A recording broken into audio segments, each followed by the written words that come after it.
हाय नमस्कार. आज आपण बिना कांदा लसूण भाजी बनवणार आहोत तोंडल्याची. त्यासाठी मी इकडे तोंडली पातळ अशी कापून घेतली आहे. चला तर रेसिपीला सुरुवात करूया. मी इकडे पाव किलो तोंडली घेऊन हे पातळ अशी कापून घेतली आहे.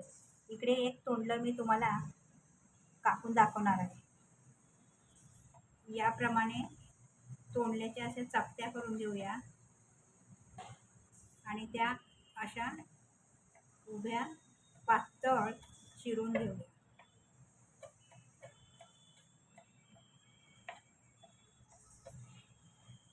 पातळ चिरल्यामुळे एका वाफेतच ही भाजी शिजते.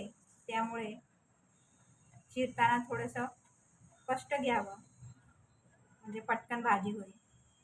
याप्रमाणे पातळ असे तोंडी चिरून घेतली आहे. याची आपण बिना कांदा लसूण भाजी बनवणार आहोत उपवासासाठी. याप्रमाणे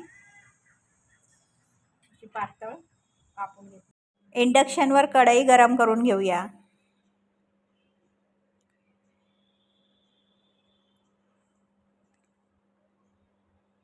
कढई गरम झाली की यामध्ये 3 चमचे तेल घालूया.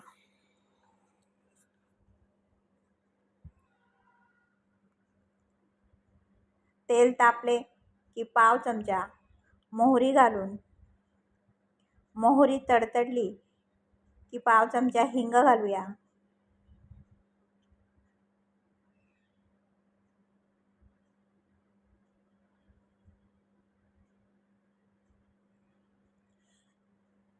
कढीपत्त्याची काही पानं, सुकी मिरची,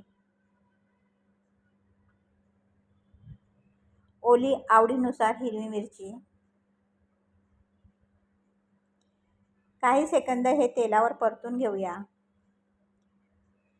थोडीशी हळद घालून कापलेली तोंडली घालून ते मिक्स करून घेऊया. इकडे तोंडली घालता वेळेस माझा व्हिडिओ पॉज राहिल्यामुळे तोंडली दाखवली गेली नाहीत घालताना.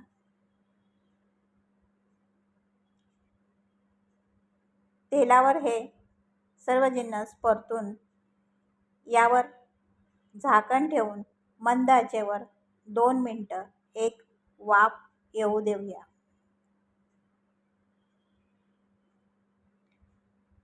2 मिनिटांनंतर झाकण काढून यामध्ये चवीनुसार मीठ घालूया.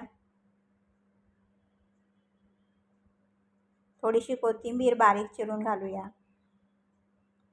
ओला नारळ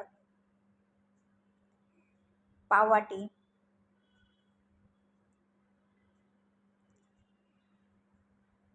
हे मिक्स करून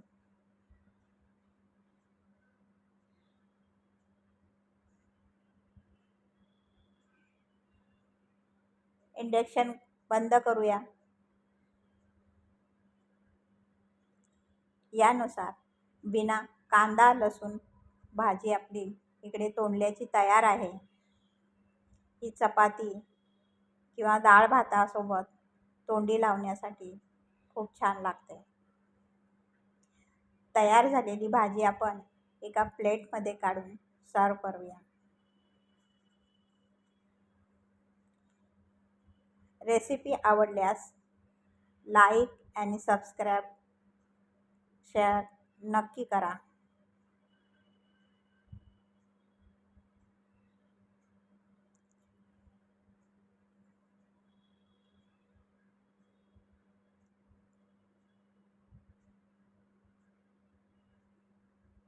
Thanks for watching.